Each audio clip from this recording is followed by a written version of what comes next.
자, 우리 신앙 고백하는 것으로 수요일 성경 공부를 시작하도록 하겠습니다. 우리 신앙 고백합니다. 주님, 예수 그리스도는 우리를 구원하신 주님입니다. 우리는 세상을 속량하신 이 한 분 하나님을 예배합니다. 우리 주님 안에는 성부, 성자, 성령이 계시며 그의 인성은 신령입니다. 그러나 우리를 구원하시기 위하여 세상에 오셔서 우리의 성경을 취하셨습니다. 우리 주님께서는 십자가의 고난을 받는 데까지 시험을 당하여 참으셨고 지옥을 이기셔서 사람들을 지옥으로부터 놓아주셨습니다. 인성을 낳으신 신성에 그 인성을 통합하셔서 영화 되셨습니다. 이 영화 없이는 아무도 구원을 받을 수 없습니다. 사람은 주님을 믿고 그의 계명을 지켜야 구원을 받습니다. 주님의 계명은 주님께서 우리를 사랑하신 것 같이 우리가 서로 사랑하라는 것입니다. 아멘. 자, 오늘 말씀 보도록 하겠습니다. 계시록서 17장 1절에서 5절 말씀 보도록 하겠습니다. 계시록서 17장 1절에서 5절 말씀 보도록 하겠습니다. 또 일곱 대접을 가진 일곱 천사 중 하나가 와서 내게 말하여 이르되 이리 오라. 많은 물 위에 앉은 큰 음녀가 받을 심판을 내게 보이리라. 땅의 임금들도 그와 더불어 음행하였고 땅에 사는 자들도 그의 음행의 포도주에 치였다 하고 곧 성령으로 나를 데리고 광야로 가니 내가 보니 여자가 붉은빛 짐승을 탔는데 그 짐승의 몸에 하나님을 모독하는 이름이 가득하고 일곱 머리와 열 뿔이 있으며 그 여자는 자줏빛과 붉은빛 옷을 입고 금과 보석과 진주로 꾸미고 손에 금잔을 가졌는데 가증한 물건과 그 음행이 더러운 것이 가득하더라. 그의 이마에 이름이 기록되었으니 비밀이라. 큰 바벨론이라. 땅의 음녀들과 가증한 것들의 엄이라 하였더라. 아멘. 지난 시간에 공부했던 내용을 잠시 살펴보도록 하겠습니다. 17절 보니까 일곱째 천사가 그의 대접을 공중에 쏟음에, 자, 그런데 공중이 아예라는 아예, 공기, 호흡하다, 불다 라는 뜻으로 무의식적으로 숨쉬다 이런 뜻이에요. 그러니까는 그들의 의지에서 나온 이해나 사상하는 것들, 이해나 사상하는 것들, 또는 지각이나 사상하는 것들, 이런 말로 이해될 수가 있겠죠. 그것들 안에 입류됐다 이 말이에요. 입류되어 드러나는 것을 우리에게 설명해 준다라고 하는 것이었죠. 일곱째 천사는 곧 주님을 가리킨다. 선의 측면에서 신령 진리로서 주님을 가리킨다. 구체적으로 설명하면 그런 내용이에요. 그 대접이라고 하는 것은 선과 진리들이 수용된 그릇들이죠. 성경에서 대접은 선의 측면에서 수용 그릇을, 잔은 진리 측면에서 수용 그릇이다. 잔, 컵 이런 말들은 모두가 다 진리의 대상이에요. 진리들이 담겨지는 그것들이고 대접, 뭐 쟁반 이런 말들 이런 말들은 선에 대한 수용 그릇을 설명해 준다라고 하는 것을 잘 볼 수가 있겠죠. 그러니까 여기서 지금 계속 대접이란 말이 설명돼서 나온다라고 하는 것은 그 사람에게 있는 선이라는 측면에서 그 어떤 것들이 들춰내고 드러나는 것을 우리에게 설명해 주고 있다라고 하는 것을 잘 볼 수가 있겠죠. 지금 이 내용은 개혁교에 속한 자들에 대한 설명이에요. 개혁교에 속한 자들에 대한 설명입니다. 자, 큰 음성이, 자, 요한이 들었는데 아주 큰 음성이었다라고 하는 것은 신령 선에서 비롯된 신령 진리를 가리키는 말의 뜻이긴 하나, 그럼에도 불구하고 요한의 입장에서 볼 때는 그 가운데서 비롯된 명확한, 분명한 것을 가리킨다라고 하는 것을 잘 볼 수가 있겠죠. 자, 하늘의 성전 그랬으니까 이 성전이 지고한 천계였죠. 극내적인 천계를 가리킨다라고 하는 것을 잘 볼 수가 있고, 여기서부터 낮은 천계로 좀 유입된 것이죠. 낮은 천계, 보좌는 일반적인 천계에 내려와 그 가운데서 심판하는 것을 우리가 설명해 준다라고 하는 것을 잘 볼 수가 있겠죠. 다 되었으니, 다 만들어졌으니, 다 이루어졌으니 되었다라는 말은 이젠 심판의 때가 됐다. 심판의 때가 임박했다라고 하는 것이었죠. 정전교회가 종말을 맞이하지 아니하고서는 새로운 교회가 재건될 수 없다라고 하는 거예요. 교회의 종말은 악 가운데 머물는 상태를 가리키기 때문에 선이 멸절된 악 가운데 있는 상태가 교회 종말을 가져오는 것이죠. 자, 교회가 종말을 가졌다라고 하는 것은 선 대신에 악이 그 자리를 차지했고 악에서는 거짓들만 나오고, 그렇죠? 진리 대신에 거짓들만 나오고, 또 아는 지식들도 선과 진리에 대한 지식들이 아니라 악과 거짓에 대한 지식들이죠. 선과 진리에 대한 지식들이 완전히 소멸된 무지 상태로 우리에게 설명된다라고 하는 것을 잘 볼 수가 있겠죠. 그 사람이 그 가운데 있다는 거예요. 교회를 가리키는 것은 개별적으로 그 한 사람을 가리키기 때문에, 왜냐하면 한 사람들이 모여서 일반적인 교회를 이루기 때문에 그러는 거예요. 그러니까 일반적으로 사람이라고 말을 하든 교회라고 말하든 그 성질은 동일한 것이다. 왜냐하면 사람들이 모여 교회를 이룬 것이고 교회의 부분들이 사람들이기 때문에. 그래서 이 말을 일반적으로 여러분들이 교회에 대해서 적용할 것이 아니라 누구에 대해서? 나 자신에 대해서, 개별적인 나 자신에 대해서 적용을 하지 않으면 그게 무슨 유익이 있겠냔 말이에요. 왜냐하면 멀찌감치 떨어져서 교회에 대해서 내가 관망한 자로 바뀌어버린다면 그는 교회고 나는 아니야 라고 생각한다면 그게 무슨 유익이 되겠냔 말이에요. 관찰자가 아니라 직접적으로 관여자, 관여되어 있는 나를 여러분들은 반드시 기억을 해야 될 것입니다.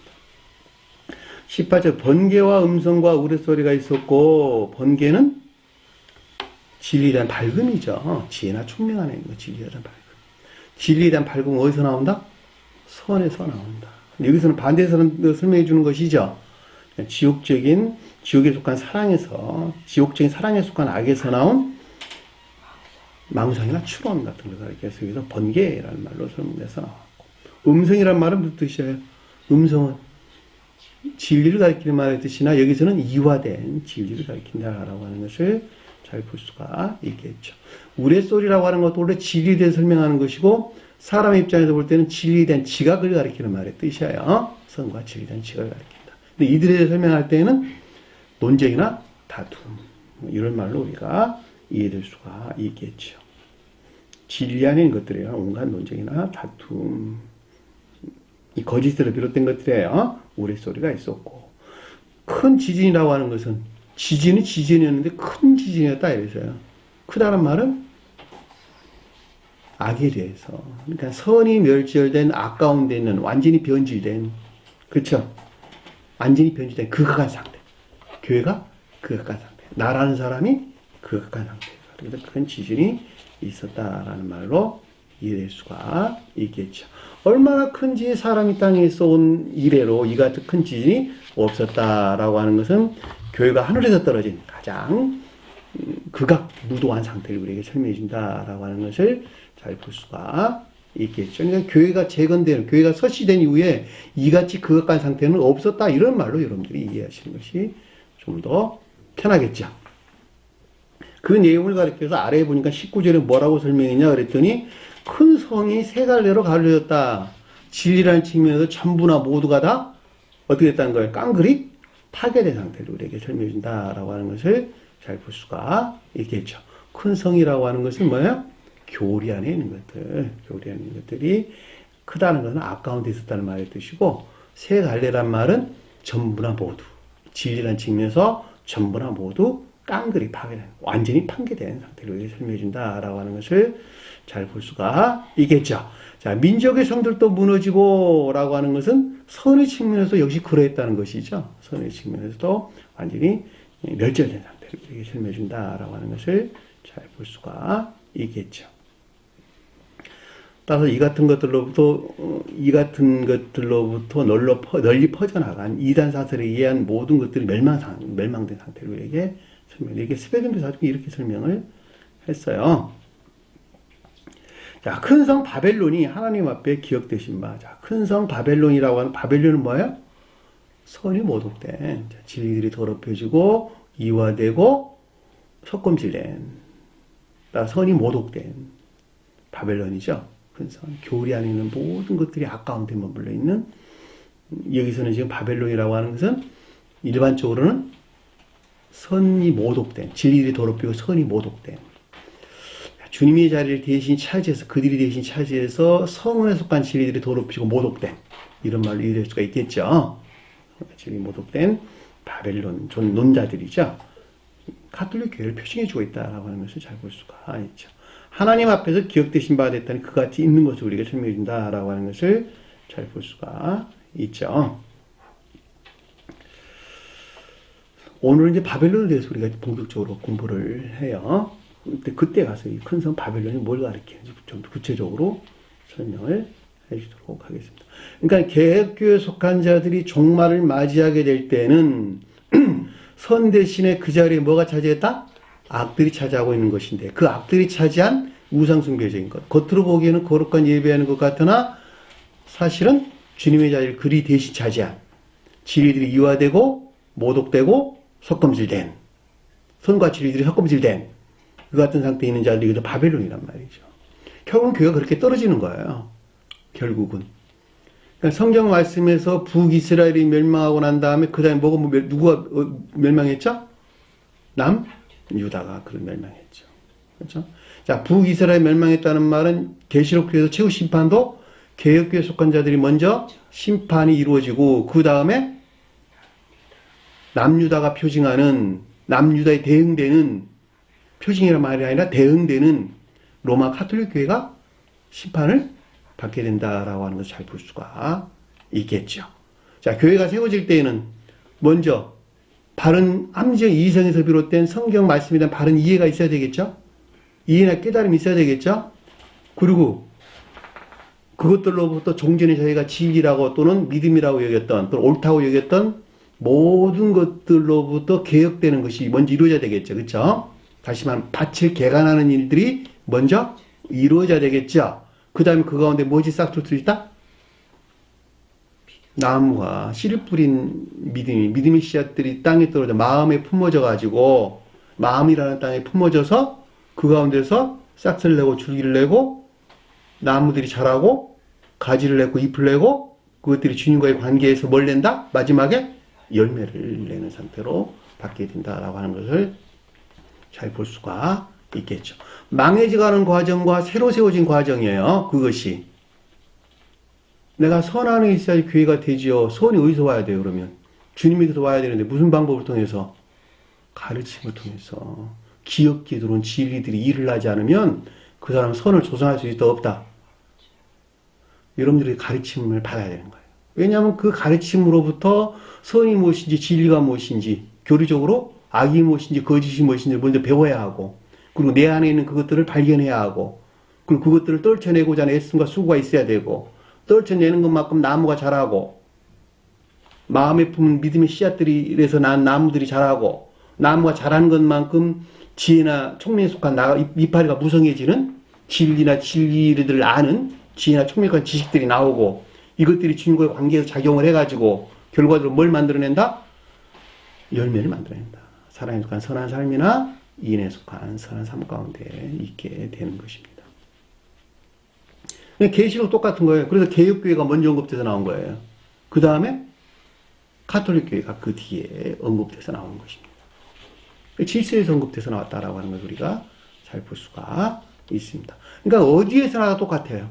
그걸 설명을 드릴 때는 그 질서의 입각에서 항상 서술하고 있단 말이죠.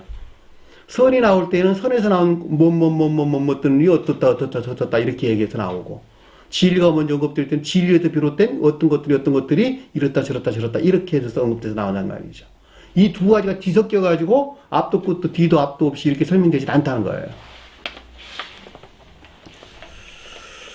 그래서 큰 성 바벨론이 하나님 앞에 기억됐다라는 말이 바벨론을 뜻하는 이 교회에 속한 것들은 이 같은 것들을 뜻한다라고 하는 것을 잘 볼 수가 있겠죠. 그의 맹렬한 진노의 포도주잔을 받음에, 자, 주님의 맹렬한 진노의 포도주잔을 받았다 그런 말이 아니죠. 주님께서 맹렬히 진노할 만한 포도주잔이죠. 그렇죠? 포도주가 뭐라고? 신령 진리. 자, 성은에 속한 신령 진리가 포도주죠. 또는 그대로 따라서 여기서 바벨론에 대해 설명할 때는 성은에 속한 진리들이 어떻게 했다고?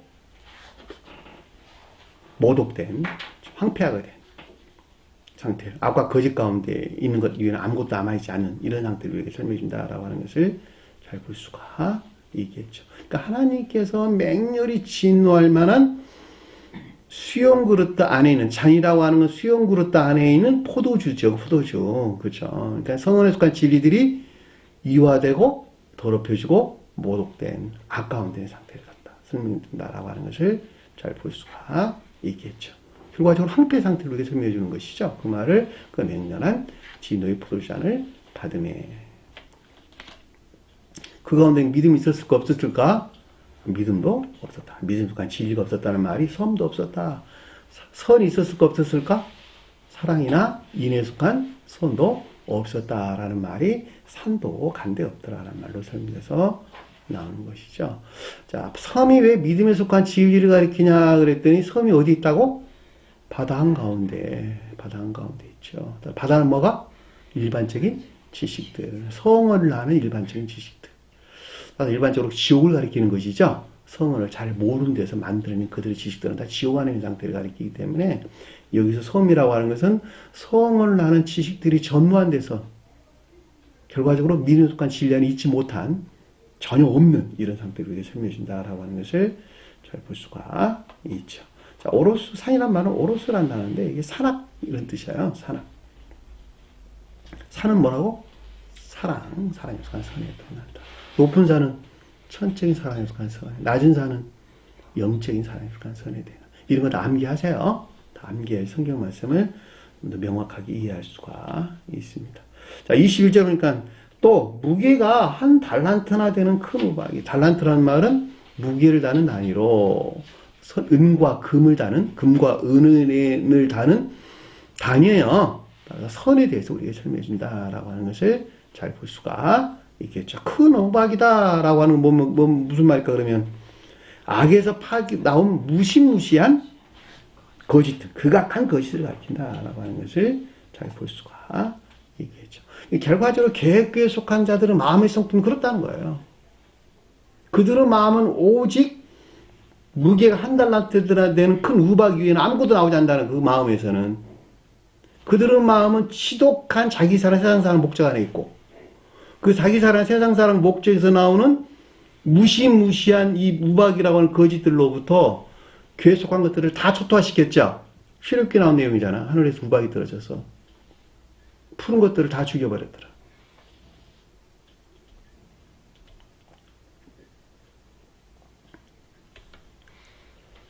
무게가 한 달란트가 된다라는 말의 표현의 뜻에서 우리가 넉넉하게 이해해 볼 수가 있다. 파괴한 매우 어마무시한 거짓들을 가리킨다라고 하는 것을 잘 볼 수가 있죠. 자, 하늘로부터 사람에게 내렸다. 하늘로부터 내렸다는 건 하늘에서 내렸다는 거예요. 그들이 만드는 데 내렸다는 거예요. 마치 겉으로 보기에는 하늘로부터 사람에게 내려온 것 같은 것이나 그럼에도 불구하고 그들의 마음 안에 있는 지옥에서 나온 것이죠. 그렇죠? 그들의 마음의 하늘, 그들의 마음의 하늘. 마치 하늘 안에 있는 것 같은 지옥 안에 있는 데서 파생되어 나온 것들이다라고 하는 것을 잘 볼 수가 있겠죠. 이해되셨나요? 그들에 의해서 악과 거짓들로 바뀐 것이에요. 그러니까 선과 진리들이 악과 거짓들로 바뀐 것을 가리킨다라고 하는 것을 잘 볼 수가 있겠죠. 자, 사람들이 그 우박의 죄악 때문에 사람들이 오직 믿음만의 교리에서 생겨난 매우 어마무시한 그간 거짓들을 비롯된 것들로 하나님을 비방했다라고 하는 것이었죠. 하나님을 비방했다는 말은 하나님으로서 주님을 부인했다라고 하는 말의 뜻이고 진리들을 시인하지 않았다라는 것이었죠. 그들의 입에서 뭐 신비한 것이니 어쩌니 그래서 결코 시인하지 않았다라고 하는 것을 우리가 잘 볼 수가 있습니다.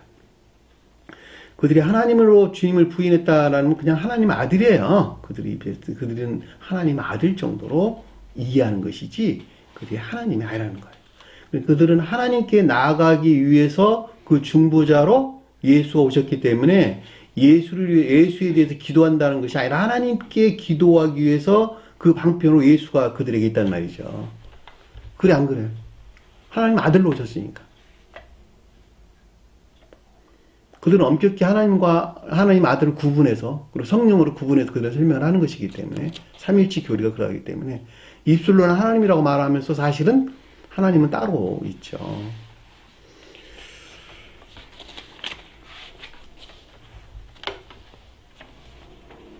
그건 하나님에 대한 주님의 찬양이 아니라 중보자에 대한 주님의 찬양이다. 하나님 아들에 대한 주님의 찬양인 것을 잘 볼 수가 있죠. 그들의 죄를 대신해서 죽어져 가지고 우리가 의롭다함이라고 하는 칭의로 구원을 얻게 해주신 주님의 공로에 대한 그들의 찬양이지 결코 주님을 하나님으로 시인하지 않는다라고 하는 것을 잘 볼 수가 있겠죠. 그럼에도 불구하고 예수 그리스도 그분 자신이 천지의 유일무이하신 하나님이세요. 하나님이시다. 아들로 오신 주님은 신령 진리로 또는 성원으로 이 땅에 오신 주님을 가리킨다라고 하는 것을 요한복음서에 명확하게 우리 설명되고 있다는 잘 볼 수가 있습니다. 태초에 말씀이 계셨다. 그 말씀이 하나님과 함께 계셨느니라. 이 땅에 오신 주님께서는 뭐로 오셨다? 말씀으로 오셨다. 성원으로 오셨다.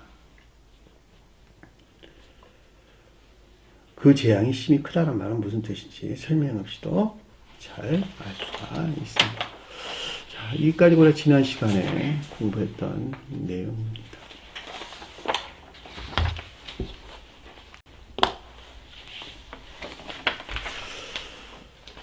자, 17장 1절 보니까 17장 1절에서 이제 언급돼서 나오는 것은 가톨릭 교회예요. 가톨릭 교회에 대한 설명이고 지금까지는 7장에서 16장까지는 대체적으로 개혁교에 속한 자들, 개혁교에 속한 자들의 그들이 성품에 대한 조사와 밝힘이 이루어졌고 결과적으로 그것들이 드러나겠죠. 자, 여기서부터는 17장 18절에서는 가톨릭 교회에 속한 자들에 대한 설명이에요. 가톨릭 교회, 로마 가톨릭 교회. 스페덴브리 사도교에서는 로마 가톨릭 교회를 설명을 하면서 교회라는 말을 뺐어요. 교회라는 말을 빼고 로마 가톨릭 종교적인 종지 안에 있는 자들이다. 종교적인 종자인 자들이다. 이렇게 설명을 했어요. 왜 이걸 이렇게 설명했냐 그랬더니 교회라는 단어를 빼고 종교적인 종지 안에 있는 자다. 로마 가톨릭 종교적인 종지 안에 있는 자들이다 라는 말로 설명한 이유가 뭐냐 그랬더니 이들은 결코 성원으로서 주님께 가까이 가지 아니한다. 두 번째는 그들은 결코 성경 말씀을 보지 읽지 않는다. 로마의 교지가 그 성경 말씀이야. 교지가 그들은. 그렇기 때문에 이들은 결코 교회에 속한 자들이 아니다. 개혁교회에 속한 자랑은 성질이 다르다. 개혁교회에 속한 자들은 성원을 가지고 있다. 근데 이들은 성원으로서 주님께 가까이 나아가지도 아니하고 성경 말씀을 보지도 않는다. 그렇기 때문에 이들은 교회라고 말할 수가 없고 다만 로마 가톨릭 종교적인 종지 안에 있는 자들이다 라는 말로 우리에게 설명을 줬어요. 자, 종지란 말이 무슨 말일까? 종지란 말. 그들의 주장이 되는 중요한 요지나 근본되는 것들. 그들의 주장이 되는, 그들의 교리의 주장이 되는, 그죠? 요지나 근본되는 것들. 중요한 요지나 근본. 이게 종지란 말의 뜻이에요. 종지란 말의 뜻입니다. 그 같은 이유에서 스웨덴브리 사도께서는 로마 가톨릭 교회란 말을 빼고 종교적인 종지 안에 있는 자들이라는 말로 설명돼서 나왔습니다. 자, 성원으로서 주님 대신에 그 자리를 누가 차지했다? 교황이 그 자리를 대신 차지했다라고 하는 것을 잘 볼 수가 있겠죠. 그러니까 성경 말씀으로부터 그 어떤 것들이 이루어진 것이 아니고 성경 말씀 그 자체로도 누가 그 자리를 대신 차지하고 앉았다. 그들을 하나님이 대신 차지하고 그들 교황주의자들 대신 차지했단 말이에요. 그 자리를. 그 같은 데서 일어난 일들이 무엇이냐라고 하는 거예요. 그 같은 일이 일어난 일. 성원이 뭐로 둔갑했다? 그들 교황이 그 자리를 대신 차지해서 일어난 일들. 그럼에도 불구하고 그들이 권위를 가질 수 있는 것은 성원으로부터 그것을 취했기 때문에 그렇다라고 하는 것을 잘 볼 수가 있겠죠. 왜냐하면 베드로가 나오고 베드로의 열쇠가 그들에게 있다고 말을 하는 것이니까 성원으로부터 그들은 권위를 가졌으나 그럼에도 불구하고 성원으로 주님은 오간되었고 그 자리를 누가 차지했다? 그들을 교황이 차지해서 그들을 그 가운데 흠뻑 젖어 사는 자들, 그렇죠?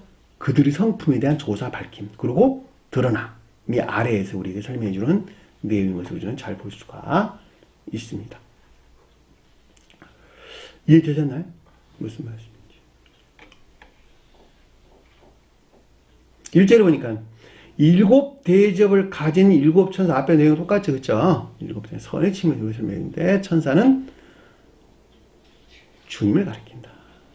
자, 일곱 대접이라는 선의 측면에서 수용구로 따라합니다. 다시 말하면 이 말은 극내적인 천계에서 말씀하시는 주님을 가리킨다라고 하는 것을 잘 볼 수가 있겠죠. 왜냐하면 일곱이란 말이 선의 측면에서 거룩한 것을 가리키는 것이기 때문에 일곱 대접을 가진 일곱 천사다 그럴 때 일곱 천사는 극내적인 천계에서 말씀하시는 주님이란 말로 우리가 넉넉하게 이해해 볼 수가 있겠죠. 일곱 대접이라는 건 이분 주님에게서 말미암는 수용구로 안에 있는 것들이죠.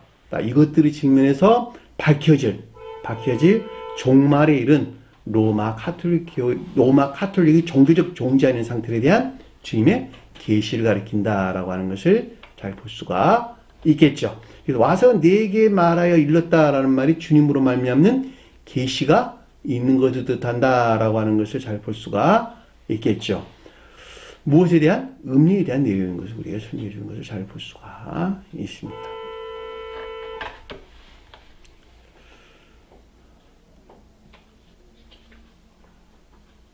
이리 오라, 이리 오라.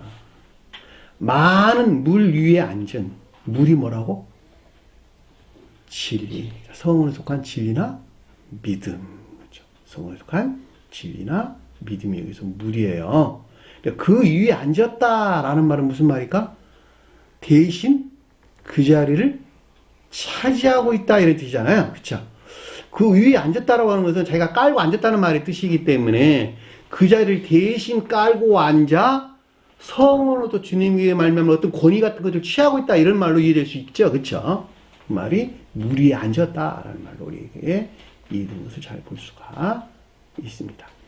따라서 여기서 많은 물이라고 하는 그들이 깔고 앉은 것으로 석금질된 성원에 속한 진리나 또는 믿음을 가리킨다. 성원에 속한 진리를 가리킨다. 라고 하는 것을 잘 볼 수가 있겠죠. 그래 안 그래요? 원래 앉다는 말은 삶에 대해 설명해 주는 거예요.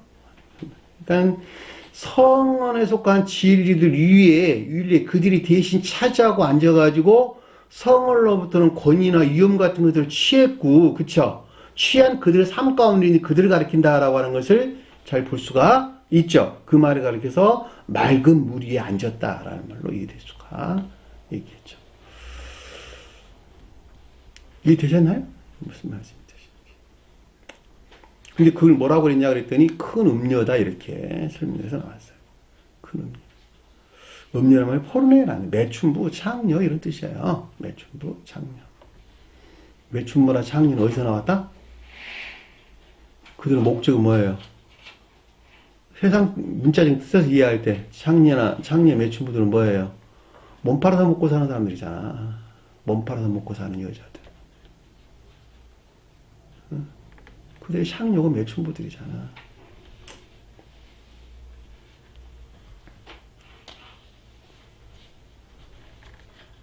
그러니까 이 말을 풀어서 설명하면 자기 사랑에서 나온 자기 사랑에 속한 지배욕, 자기 사랑에 속한 지배욕이나 욕망 이것들로부터 성원에 속한 진리들이 이화되고 모독되고 섞음질된 상태. 이걸 갖다 큰 음료라는 말로 우리가 설명돼서 나왔죠. 그래 안 그래요? 대응으로 우리가 풀어 설명할 수 있는 것이니까. 그렇죠?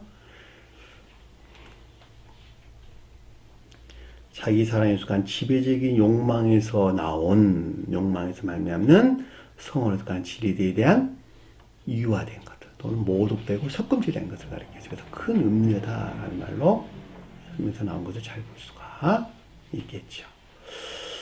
자, 받을 심판을 내게 보이리라 라고 하는, 보인다라는 말에 계시가 있었다라는 말의 뜻이고, 심판이라고 하는 것은 종말이 이런 상태를 우리에게 설명해 준다라고 하는 것을 잘 볼 수가 있겠죠. 이미 결정됐다. 심판이 종말이 이런 상태. 그 말에 의해서 크리마, 심판, 크리마, 결정, 판단 이런 뜻이에요. 내게 보이리라. 땅의 임금들도 그와 더불어 음행을 했다. 땅의 왕들이에요. 땅의 왕들. 땅의 왕이 뭘까? 땅의 왕. 땅이 뭘까? 일반적으로 교회를 가리킨다.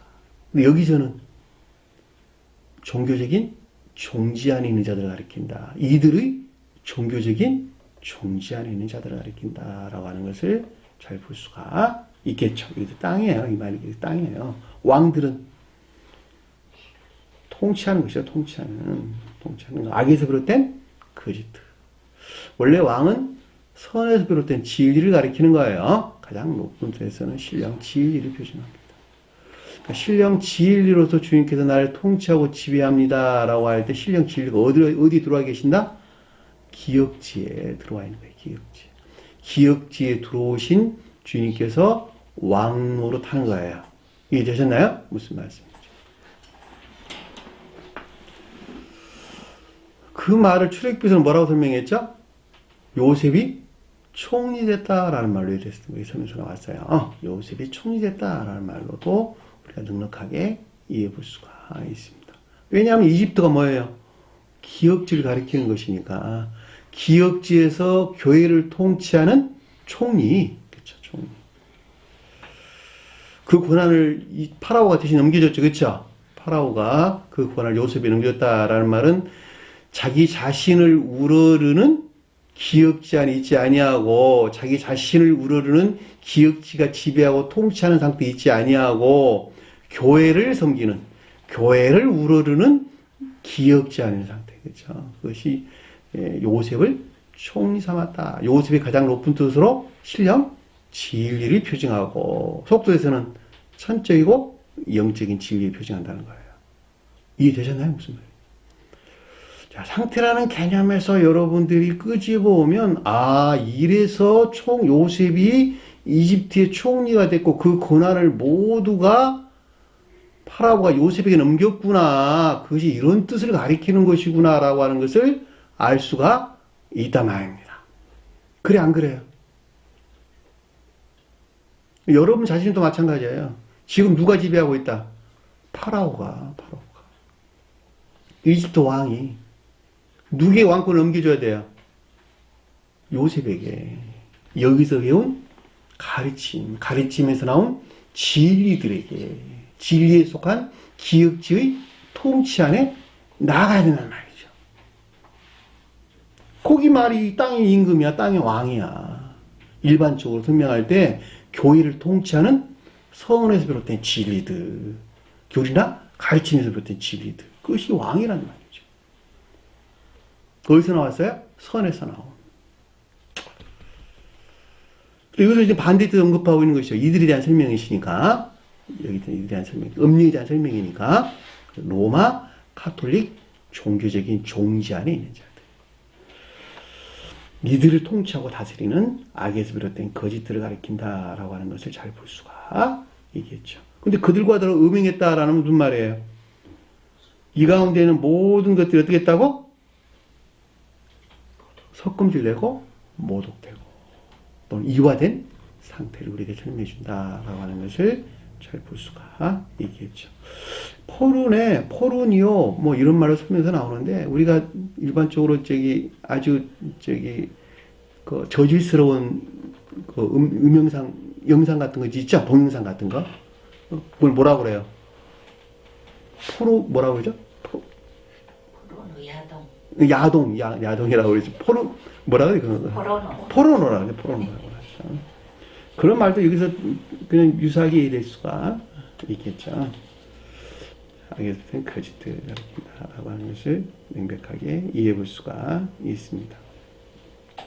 여기서 교회에 속한 거룩한 것들이 모독되고 섞음질되고 뭐 했다 이런 말들, 그러니까 성원에 속한 선과 진리들이 이화되고 모독되고 섞음질됐다라는 말의 뜻은 무엇을 가리킬까? 천계나 교회나 천계에 속한 거룩한 것들을 지배하려는 통치에서 나온 것이죠.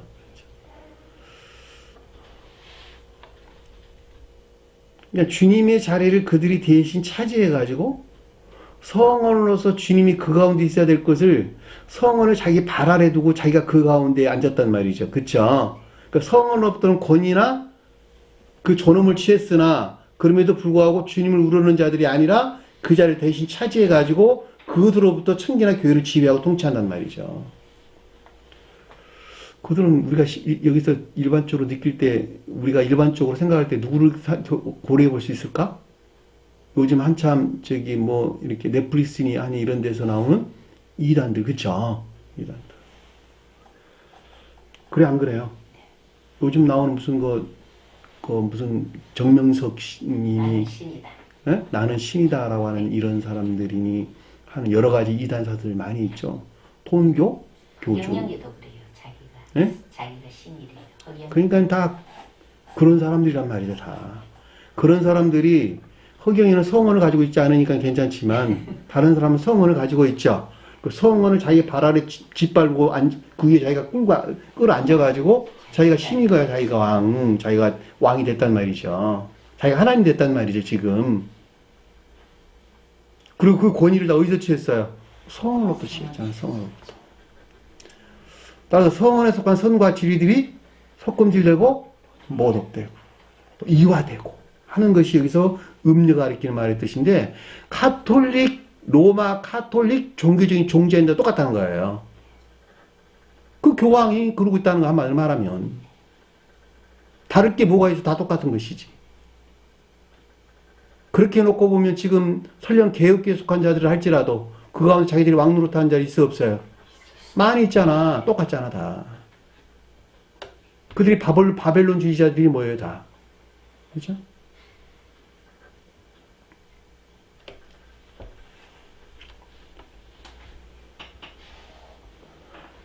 주님의 신령 권위를 자신 위에 두는 자들, 자신들이 취해가지고 그들이 위에 두는 자들의 우리를 설명해 준다라고 하는 것을 잘 볼 수가 있겠죠. 따라서 이들은 성원에 속한 진리들을 적용을 하는 데서 모독되고 섞음질되고 더럽히는 것을 가리킨다라고 하는 것이죠. 이 방법을 통해서 어떤 일이 일어난다? 사람들의 영혼을 지배하고 파괴하는 하는 이런 일들이 자행되는 것을 잘 볼 수가 있겠죠. 심각한 거예요. 사람들의 영혼을 파괴한다. 사람들의 영혼을 파괴할 뿐만 아니라 물질에 속한 모든 것들도 갈취하고 심지어는 육체까지도 그들이 취해버린다라고 하는 것을 잘 볼 수가 있겠죠. 그건 아주 명백하게 우리가 될 수가 있죠. 그래 안 그래요? 요즘 매스컴에서 떠들어대는 이야기를 보면 우리가 쉽게 이해될 수가 있습니다. 그들이 음행한다 이런 뜻이 음행한다. 말이 무슨 말인가라고 하는 것을 잘 볼 수가 있습니다. 땅에 사는 자들도 그 음행이 포도주에 취했다라고 하는 이 같은 종교적인 종지에 물들어 있는 자들이죠. 그렇죠? 물들어 사는 자들. 땅에 산다는 케토이케오란다는데 거주하다 살다라는. 그러니까 이 같은 종교적인 종지에 물들어 가지고 더불어서 사는 자들. 그래 안 그래요? 그 말을 가리켜서 땅에 사는 자들도 그의 음행의 포도주에 취했대. 포도주로 취해버렸다라고 하는 것은 성원의 모독이나 섞음질된 데서 생겨난 영적인 것들에 속한 광기나 어리석음 안에 있는 상태를 우리에게 설명해 준다라고 하는 것을 잘 볼 수가 있겠죠. 이 포도주에 취했다라고 하는 것은 성원에 속한 진리들이 모독되고 섞음질된, 그럼에도 불구하고 그들이 지혜나 총명 안에 있다고 여기는 광기나 어리석음 안에 있는 상태를 우리에게 설명해 준다라고 하는 것을 잘 볼 수가 있겠죠. 그 말이 여기서 포도주에 취했다라는 뜻인 것을 잘 볼 수 있습니다. 포도주가 일반적으로 선한 뜻에서는 성원에 속한 신령, 진리, 속도에서는 성원에 속한 진리를 가리킨다. 따라서 이들은 선의 진리를 깔고 앉아가지고 그 가운데 있는 것들을 모독하고 더럽히는 광기나 어리석음만에 취해버렸어. 많이 취해버렸다. 광기나 어리석음만에 있는 상태로 우리에게 설명해 준다라고 하는 것을 잘 볼 수가 있겠죠. 아까도 설명드렸지만 이들은 결코 하나님께 나가지 주님께 나가지 않는다. 성경을 또한 읽지도 않는다. 또 하나 뭐가 있을까? 또 하나. 그들이 자칭 성인이라고 여기는 죽은 자들에 대해서 기도한다. 그래 안 그래요? 제가 유럽 여행을 한번 가서 보니까 굉장히 큰 교회가 있었어요. 밀라노에. 가서 보니까 그들이 자칭 성인이라고 여기는 자들이 미이라를 만들어가지고 그 성당 구석구석에다가 이렇게 진열을 유리관로 씌워가지고 진열을 해놨고 늘 그들을 향해서 촛불을 켜놓고 기도하는 이런. 심지어는 그 성당 지하에 내려가서 보니까 수도 없는 그런 것들이 이렇게 전시되어 있고 그것들이 기도하고 하는 이런 것들을 잘 볼 수가 있습니다. 밀라노 정면 재단 앞에 양쪽에다가 그런 죽은 자의 시신을 안치해 놓은 사실도 제가 발견을 했어요.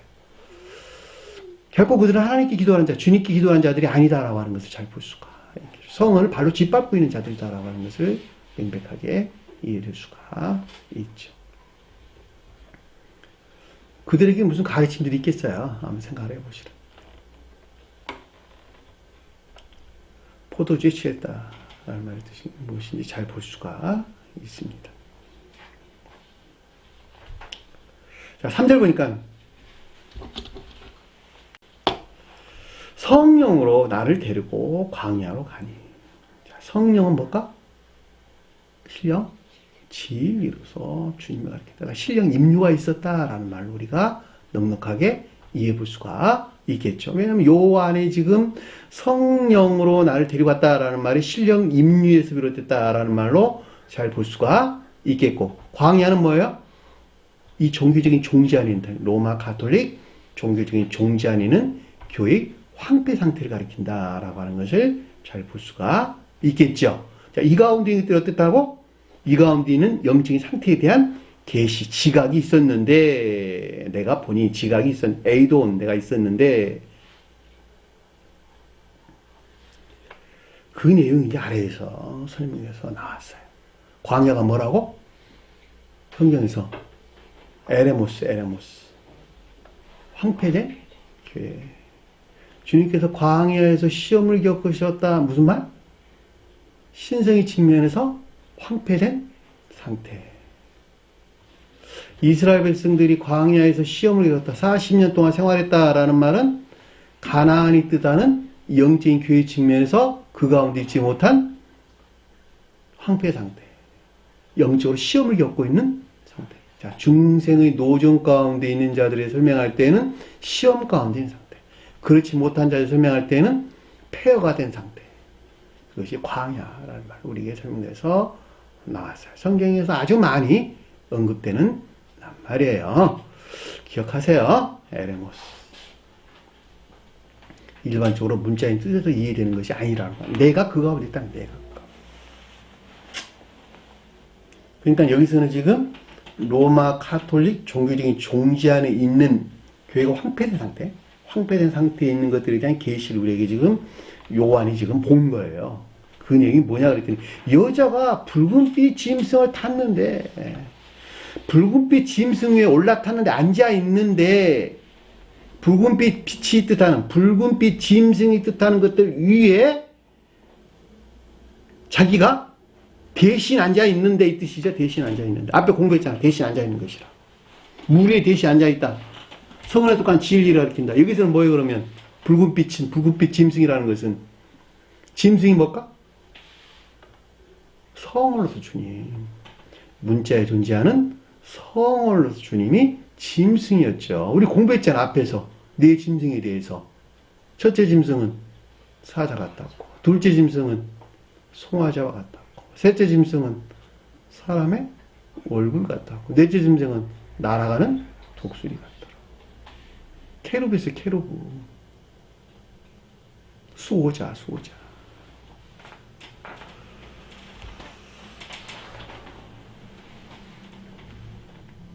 그러니까 짐승 뭐예요? 성원의 주님, 성원의 주님. 근데 그것이 붉은 빛을 띈데, 붉은 빛을 뜨고 있다라는 무슨 말일까? 천적인 신령 진리 측면에서, 성원으로서 주님 위에 그들이 깔고 앉아 있는 것, 깔고 앉아 그들 발 아래 두고 있는 상태. 따라서 이 가운데 어떻게 있다는 거예요?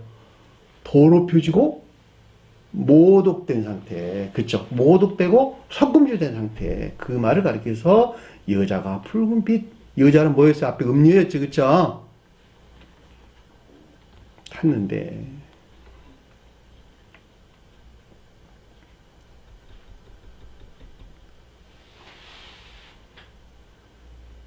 어렵지 않죠?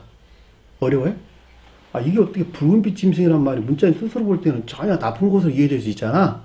그럼에도 불구하고 영적인 뜻에서는 붉은빛 짐승이다라고 하는 것은 천적인 신령 진리로 측면에서 성원으로서 주님을 버린다. 천적인 신령 진리에 속한 성원 이렇게 이해하시는 것이 좋겠네요. 천적인 신령 진리 측면 성원. 결과적으로 이들이 깔고 앉았다라면 이 가운데 있는 것들이 더럽혀지고 모독되고 석금질 상태를 가리켜서 여자가 된 붉은빛 짐승을 탔다라는 말로 이해될 수가 있겠죠.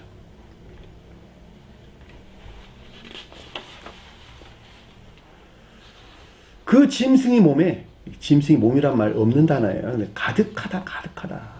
무엇으로 가득하냐 그랬더니 하나님을 이란 말도 없는 단어예요. 원어를 보면 가득한데 뭐로? 모독하는 이름으로 가득하고 가득하더라. 모독하는 이름으로 가득하고 가득하더라. 이들의 종교적인 종질에 의해서 모독된 것들 위에 세워졌다. 성은이 모독된 것 위에 세워진 것을 우리에게 설명해 준다라는 말로 이해될 수가 있겠죠. 왜냐하면 성은 위에 그들이 깔고 앉아 발하려고 짓밟고 있었으니까 천적인 신령 진리 측면에서 성은 안에 있는 주님께서 더럽혀지고 모독되고 석금질된, 그리고 그것들이 뭐로 가득 찬 데에 세워졌다고? 모독하는 이름으로. 그러니까 성은이 더럽혀지고 모독된 것들로부터 세워진 이들을 가리킨다라고 하는 것을 잘 볼 수가 있겠죠. 이름이 뭐라고? 성경 말씀에서 성질. 그들은 성질이 그러하다라고 하는 것을 우리가 잘 볼 수가 있겠죠. 모독이란 말은 비방, 중상 이런 뜻이에요. 모독이나 더럽혀진 것들. 성은이 모독되고 더럽혀진 것들 위에 세워진 로마 가톨릭 종교적인 종지안에 있는 자들이다라는 말로 우리가 충분하게 이해해 볼 수가 있겠죠.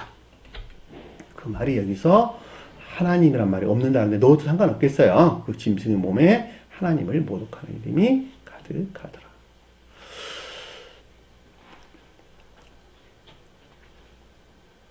일곱 머리와 열 뿔이 있었다. 자, 그 가운데는 성질이 뭐냐 그랬더니 일곱 머리였고 열 뿔이었더라라고 하는 것이었죠. 일곱이란 말은 선의 측면에서 전부나 모두. 여기서는 반대로 악의 측면에서 전부나 모두를 가리킨다라고 하는 것을 잘 볼 수가 있고, 머리는 원래는 지혜를 뜻하죠. 지혜, 또 총명 이런 가리키는 말의 뜻이죠. 이들은 지금 이들에 대해 설명할 때는 성언에 속한 그들이 총명이나 이해, 그래 안 그래요? 성언에 속한 그들이 총명이나 이해 안에 있다고 여기는 영적인 것들에 대한 광기나 어리석음, 이것이 일곱 머리가 뜻한다라고 하는 것을 잘 볼 수가 있겠죠. 그래 안 그래요? 머리는 어떤 것들이잖아. 그렇죠? 어디서 나온? 본인의 뜻에서는 사랑에서 나온, 사랑에 속한 지혜나 총명한 것들을 가리킨단 말이에요. 머리란 말이에요. 그것들이 영적인 모든 것들을 지배하고 통치한단 말이죠. 근데 여기서는 지금 일곱이 뜻하는 악이라는 측면에서 전부 모두 거기서 나온, 마치 성언에 속한 총명이나 이해 또는 지혜 안에 있다고 여기는 것 같은 그들의 영적인 것들에 대한 광기나 어리석음이 여기서 일곱 머리라는 말로 우리에게 설명해서 나오는 것을 잘 볼 수가 있겠죠. 열이라는 말은 진리 측면에서 전부나 모두 선과 결합된 진리, 여기서는 악과 결합된 거짓들의 측면에서 전부나 모두를 가리켜서 열이라는 말을 씁니다. 뿔은 뭐예요? 그 가운데 있는 어떤 것들을 성취내는 그들의 능력을 가리킨다라고 하는 것을 여기서 뿔이라는 말로 우리가 설명해서 나온 것을 잘 볼 수가 있겠죠. 그래서 그냥 열 뿔을 그럴 때 많은 능력을 가리킨다라고 해도 되나 마찬가지 말이 되겠죠. 이해되셨나요? 무슨 말씀이죠? 열이라는 말과 뿔이라는 말은 어디서나 능력을 가리켜요. 능력을 가리킨다.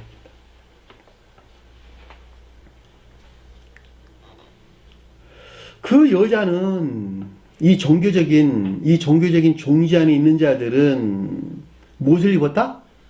자줏빛과 붉은빛 옷을 입었는데, 자, 자줏빛은 무슨 말일까? 천적인 신령 선으로서 주님을, 붉은빛은 천적인 신령 진리로서 주님을 표징하는 것이죠. 옷을 입었다라고 하는 건 주위에 있다, 더불어 있다 이런 뜻이에요. 옷 입다가 아니고 주위에 있다. 그러니까 빛에 던져져 있는데 그것들 주위에 있는데 이런 뜻이에요. 주위에 있는데. 그러니까 지금 여기서는 지금 마치 천적인 신령선과 천적인 신령 진리 안에 있는 것 같은, 그쵸? 있는 것 같은 이들에게 있는 상태죠. 그쵸? 이들에게 있는 상태. 그래 안 그래요?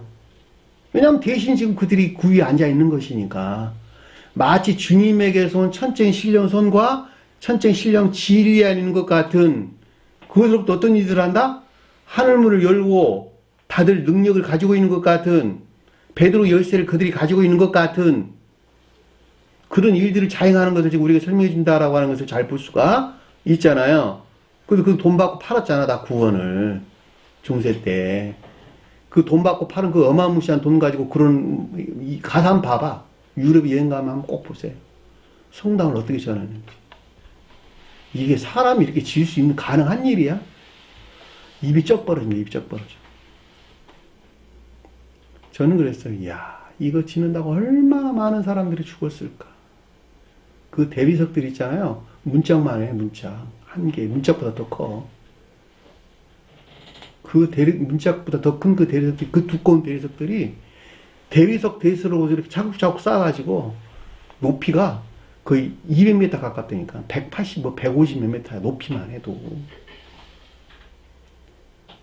야, 이게 인간이 이걸 이렇게 지을 수 있을까? 이 건물 이렇게 지을 수 있을까? 세계 3대 성당 그러고 나 지금 생각이 잘 안 나는데 몇 개 있잖아. 그 어마무시한 성당들. 그렇게 짓기까지 그 얼마나 많은 사람들이 이 가운데 희생을 당했을까? 그들이 자기 사랑에 속한 지배역에서 성을 짓밟고 짓누르고 앉아있는 그런 교황주자들이,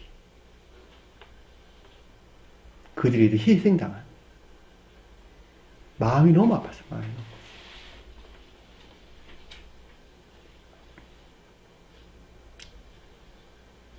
그 말이 여기서 지금 자줏빛과 붉은빛 옷을 입었다라는 말 뜻인 것을 잘 볼 수가 있겠죠. 뒤에 가서는 뭐라고 설명도 나왔어요? 금과 보석과 진주는 영적인, 앞에서는 천적인 것들에 대한 설명이고 뒤에서는 영적인 것들에 대한 설명이죠. 영적인 신령선을 금이란 말로, 영적인 신령 진리를 보석이란 말로, 영적인 선과 진리에 속한 지식들을 가리켜서 진주란 말로 우리에게 설명돼서 나오는 것을 잘 볼 수가 있겠죠. 따라서 앞에서는 천적인 것들에 대해서, 뒤에서는 영적인 것들에 대해서 그들이 깔고 앉아있는, 마치 주님과 같이 행세하는 이런 말로 우리가 쉽게 이해될 수가 있겠죠. 따라서 성원 대신에 그들 자신에게 도입된 주권과 위엄과 권위를 그들 여기서 지금 표현해주고 있다고 하는 것을 잘 볼 수가 있겠죠. 주님이 나를 대신 차지한 이들의 행태를 우리에게 지금 가르쳐 주는 것입니다. 손에 금잔을 가졌는데, 손에 금잔을 가졌다. 그녀의 손에 금잔을 가졌는데 이 뜻이에요.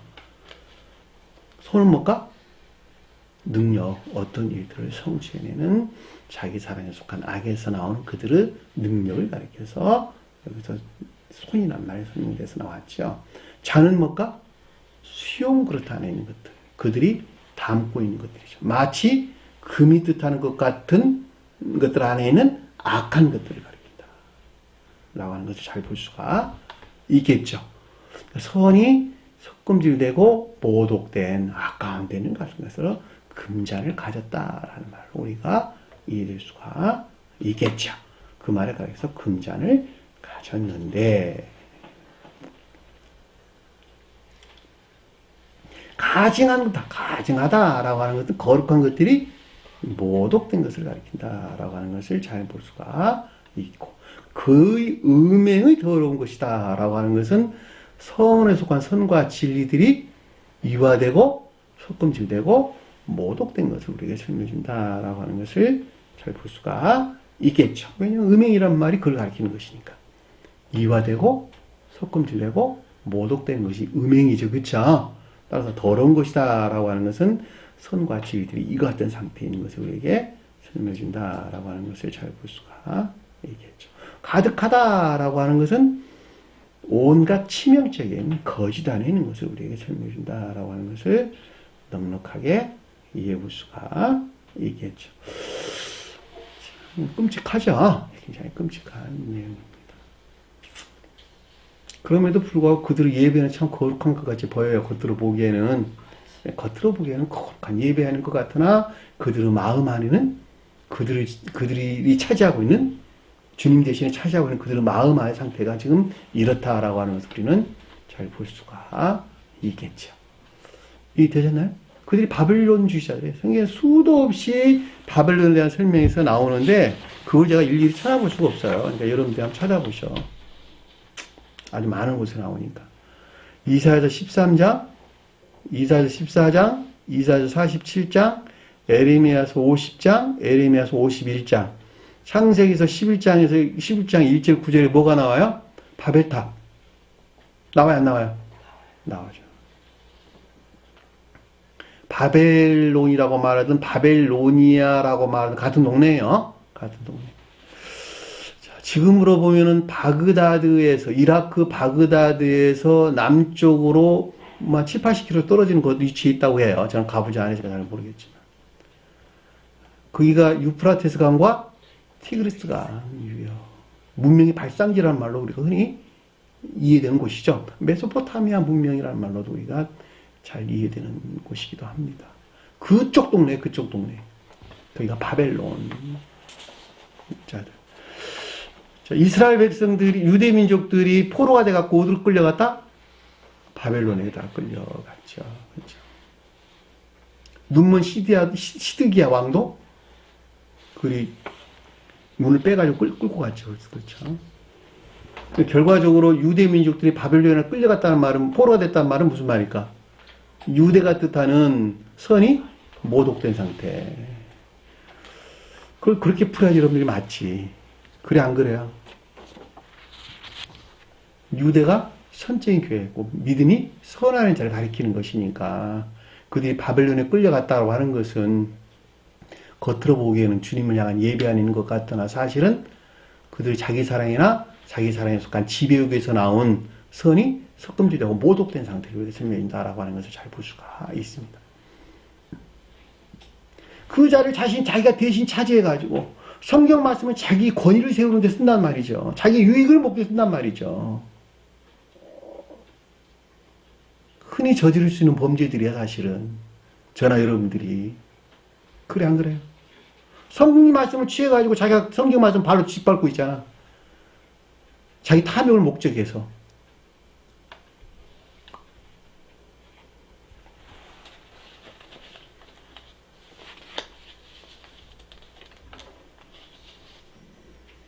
심각하죠, 그렇죠? 그러고 보니 그렇게 생각하니까 내가 정말 바벨론주의자네. 내 개인으로 적용하면. 저라고 그럴 수 있어 없어요? 능히 그럴 수 있다니까. 성경 말씀을 권위 위에 내가 발로 짓밟아가지고 성경 말씀을 권위를 취해서 나를 드높이고 여러분들 영혼을 통치하고 지배하는 수단으로 쓰고 재산을 갈취하고 심지어 몸까지 망가뜨리고 하는 이런 일들을 누구든지 다 할 수 있단 말이에요. 그러니까 늘 경계해야 되겠죠. 그렇죠? 늘 경계해야 된다라고 하는 것을 잘 볼 수가 있습니다. 5절 보니까 그녀의 이마에 이름이 기록되었으니, 자, 그녀의 이름이 이마에 기록되었으니, 자, 로마 가톨릭 종교적인 종지 안에 있는 자들이 성질이 여기서 이름이죠. 그쵸? 자, 그녀의 이름. 앞에서 그 내용에 대한 충분한 검토가 있었죠. 그쵸? 살펴보면 있었습니다. 이마는 뭐, 사랑에 대응한다. 사랑에 대응한다. 여기서는 지옥적인 사랑을 뜻한다. 따라서 그들의 정욕이나 애욕 안에 있는 것을. 그래서 이마라는 말로 우리가 이해될 수가 있겠죠. 그것들 안에 새겨져 있다라는 뜻이야. 앞에 있는 내용들이 다 새겨져 있다. 기록되다는 기록가다 쓰다 이런 뜻이야. 그러니까 앞에 속한 이 성질 안에 있는 모든 것들이 어디에 새겨져 있다? 그들의 지옥적인 사랑 안에 새겨져 있는 상태를 우리에게 설명해 주는 것을 위해서 그녀의 이름이 이마에 기록되어 있더라 라고 하는 뜻인 것을 잘 볼 수가 있겠죠. 그래 안 그래요? 그건 뭐 우리가 설명 없이 넉넉하게 이해해 볼 수가 있는 것이죠. 그러니까 그들의 사랑 안에 새겨진 그것들로부터 성원을 짓누르고 성원을 발로 밟고 성원 위에 앉아 있었고 그 가운데 성원에 속한 선과 진리들을 다 이화시키고 더럽히고 속금질하고 그리고 그 성원으로부터 자기 권위를 취해가지고 성원으로부터 권위를 취해서 내가 하늘을 열고 다니라고 하는 베드로 열쇠를 그들이 가지고 있다고 이야기하고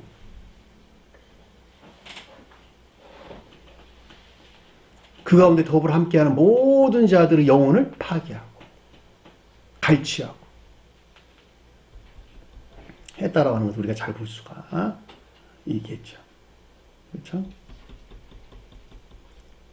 그럼에도 불구하고 비밀이다라고 하는 것은 겉으로 드러난다, 드러나지 않는다. 드러나지 않는, 감춰져 있는 것을, 내면 안에 깊숙이 감춰져 있는 것을 잘 볼 수가 있겠죠. 그러니까 이게 이단들에 대한 설명인 것으로도 명확하지, 그쵸? 그들 또한 결코 겉으로 드러나지 않고 내면 안에 깊숙이 감춰져 있다라고 하는 것을 잘 볼 수가 있습니다. 그래서 비밀이다, 미스테리오, 신비다, 비밀 이런 뜻인데 내면 안에 깊숙이 감춰져 들춰내지 아니한 상태를 우리에게 설명해 준다라고 하는 것을 잘 볼 수가 있죠. 이들에 대해서 큰 바벨론 이렇게 설명이 됐죠. 바벨론에 대한 설명할 필요가 없을 것 같고 땅에 음녀들과 가장한 것들이 어미다라고 하는 것은 어미는 뭐예요? 비롯된 근원. 땅은 교회를 가리키는 말의 뜻인데 이들의 종교적인 종지가 비롯된 근원이 여기서 어미란 말로 설명해서 나왔는데 가장한 것들이라는 것은 성원이 더럽혀지고 모독되고 석금질된 것들이 비롯된 근원이다라고 하는 것을 잘 볼 수가 있겠죠. 그 말을 가리켜서 여기서 땅에 음녀들과 음녀란 말은 포르네라는 뜻이었어요. 음녀. 가정한 것들이 어미라 하였더라. 그 다음에 무슨 뜻인가라고 하는 것을 우리가 잘 볼 수가 있습니다. 오늘 주신 말씀 마음속에 깊게 새기시고 하루가 승리하는 저와 여러분들이 간절히 축원합니다. 자, 주기도문 하는 것으로 공부를 마치도록 하겠습니다. 하늘에 계신 우리 아버지 이름을 거룩히 받으시오며 나라의 임하옵시며 뜻이 하늘에서 이룬 것 같이 땅에서도 이루어지리라. 오늘날 우리에게 일용할 양식을 주옵시고 우리가 우리에게 죄진 자를 사해 준 것 같이 우리 죄를 사하여 주옵시고 우리를 시험에 들게 하지 마옵시며 다만 악에서 구하옵소서. 나라와 권세와 영광이 아버지께 영원히 싸움나이다. 아멘.